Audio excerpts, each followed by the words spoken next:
بھی اپنے نئے انداز سے تاریخی ناول نگاری کی شروعات کی، یعنی انہوں نے ایسے ناول لکھے جس میں تاریخ کا زاویہ ہمیں دیکھنے کو ملتا ہے۔ ان کے ناولوں میں فردوس بری، ملک عزیز ورجینا، منصور مہنا، حسن کا ڈاکو، حسن اینجلینا، جوال بغداد، یعنی ان کے جتنے بھی ناول تھے وہ سارے کے سارے مغربی ملکوں یا خاڑی ملکوں کے کرداروں کو دھیان میں رکھ کر لکھے ہوئے گئے تھے، سارے کے سارے تاریخی ناول تھے۔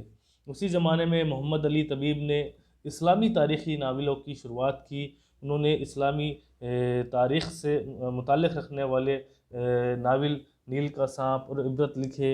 اس کے علاوہ مرزا عباس حسین نے ربط و ضبط نام سے ایک بہترین ناول لکھا۔ یہ اردو ناول کا شروعاتی دور تھا، اور اس شروعاتی دور کے بعد کا جو دور آتا ہے وہ آتا ہے مرزا ہادی رسوا کا دور۔ یہ مرزا ہادی رسوا بھی اردو ناول نگاری میں اپنی ایک خاص اہمیت رکھتے ہیں۔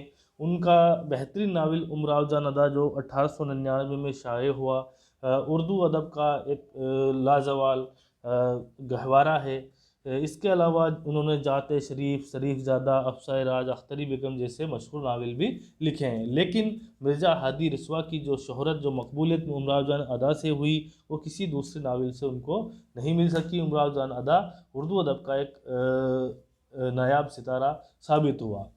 اسی زمانے میں علامہ راشد الخیری نے ہندوستان کے مسلم معاشرے اور خواتین سے کو موضوع بنا کر بہترین ناول لکھے ہیں، جس میں صبح زندگی، شام زندگی بھی ان کے بہترین ناول کی کہے جا سکتے ہیں۔ علامہ راشد الخیری نے مسلم مخصوصت گھرانے اور مسلم معاشرے کی اصلاح کے لیے ناول لکھے ہیں۔ اس کے بعد کا جو دور ہے وہ دور کہا جاتا ہے اردو ادب کے مشہور ناول اور افسانہ نگار منشی پریم چند کا دور۔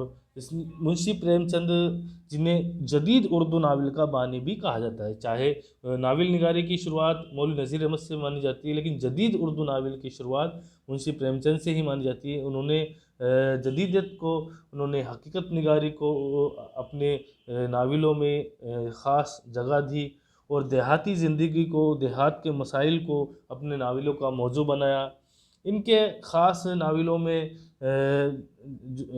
میدان عمل ہے، بازار حسن ہے، گودان ہے، چوگان ہستی ہے، نرملا، بیوہ، گوشۂ عافیت، گبن، پردۂ مزاج، اسرار معبد، یہ سب ان کے بہترین ناول ہے، اور اردو ادب میں منشی پریم چند لافانی شہرت کے حامل ہوئے۔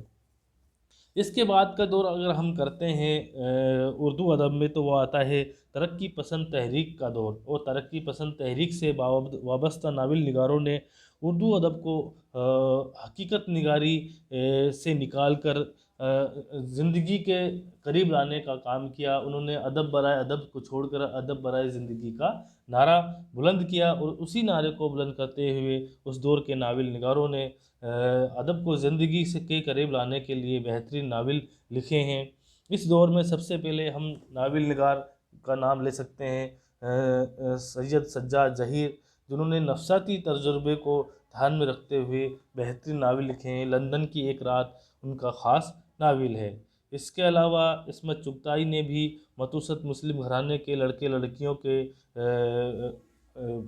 متعلق اور اس زمانے کے مسلم گھرانوں کے ماحول کے متعلق اپنے ناولوں میں انہوں نے اس بات کو جگہ دی، اور جنسی و جذباتی پہلوؤں کو بھی انہوں نے اجاگر کیا۔ ان کے اہم ناولوں میں ٹیڑھی لکیر، جدی، معصومہ، سودائی، ایک قطرہ خون، باندی، جنگلی کبوتر، دل کی دنیا، عجیب آدمی وغیرہ خاص طور سے قابل ذکر ہے۔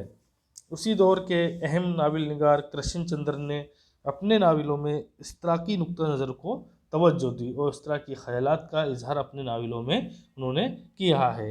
ان کے خاص ناولوں میں شکست، غدار، آسمان روشن ہے، سونے کا سنسار، الٹا درخت، دادر پیل کے بچے، 52 پتے، دل کی وادیاں سو گئی، برف کے پھول، کاغذ کی ناؤ، چاندی کا گھاؤ وغیرہ خاص طور پہ قابل ذکر ان کے ناول مانے گئے ہیں۔ کرشن چندر بھی اردو ناول میں اپنا اہم اور اعلیٰ مقام رکھتے ہیں۔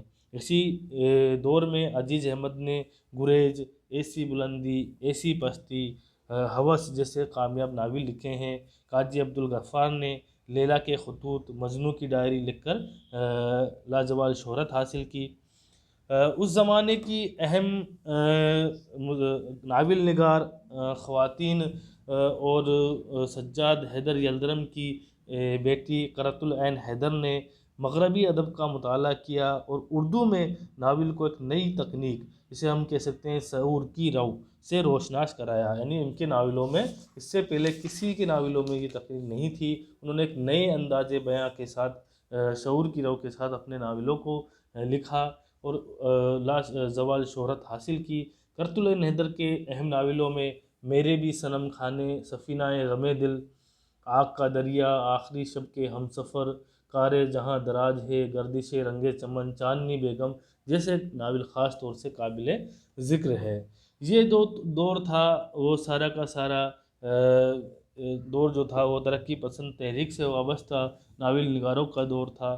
اس کے بعد جو دور آتا ہے وہ تقسیم ملک کے بعد کا دور، یعنی جب 20ویں صدی کا نصف آخر اور جب ملک جو ہے انگریزوں کی غلامی سے آزاد ہوتا ہے، تو اس وقت کے جو حالات اور خیالات کو، اس کے درد و غم کو بیان کرنے والے ناول بھی جو ہے اس دور میں لکھے گئے ہیں۔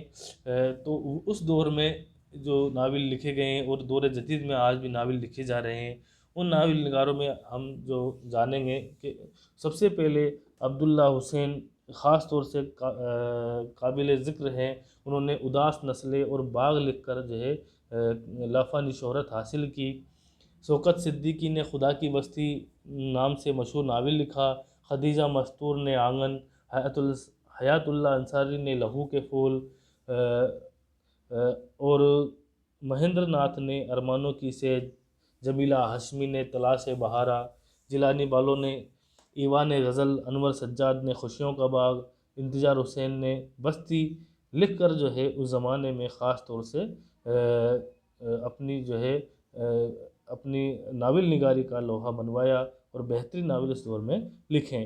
اس کے بعد کا جو دور آتا ہے وہ جدیدیت اور مابعد جدیدیت کا دور، جس میں سلیم اختر نے ضبط کی دیوار، خدیجہ مستور نے زمین، قاضی عبدالستار نے شکست کی آواز،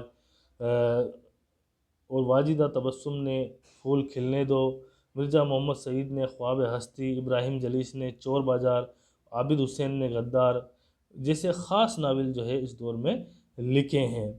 اس کے بعد دور جدید یعنی عہد حاضر میں بھی ناول لکھے گئے ہیں، اور اس دور کے ناول نگاروں میں مسرور جہاں نے درد کا ساحل، عفت موہانی نے داغ دل، ادیبہ خانم نے خوشبو تیرے نام کی، رضیہ بٹ نے گلبانو، زلیخا حسین نے فتر کی لکیر، آمنہ ابو الحسین نے واپسی، جیلانی بالو نے نغمے کا سفر، خواجہ احمد عباس نے انقلاب، اس کے علاوہ قاضی عبدالستار نے غالب، شب گزیدہ، دارا شکو کے نام سے بہترین ناول لکھے ہیں۔ اس طرح دور حاضر میں بھی جو ہے ناول لکھے جا رہے ہیں، اپنے مخصوص انداز بیاں کے ساتھ، اپنی مخصوص موضوعات کے ساتھ، خیالات کے ساتھ، تفکرات کے ساتھ دور حاضر میں بھی ناول لکھے جا رہے ہیں۔ اس طرح ہم کہہ سکتے ہیں کہ ناول نگاری بھی اردو ادب کی ایک خاص تر اور کامیاب ترین صنف رہی ہے، جس میں مختلف ادیبوں نے، مصنفین نے، ناول نگاروں نے طبع آزمائی کر کے اسے معراج کمال تک پہنچایا۔ شکریہ ناظرین۔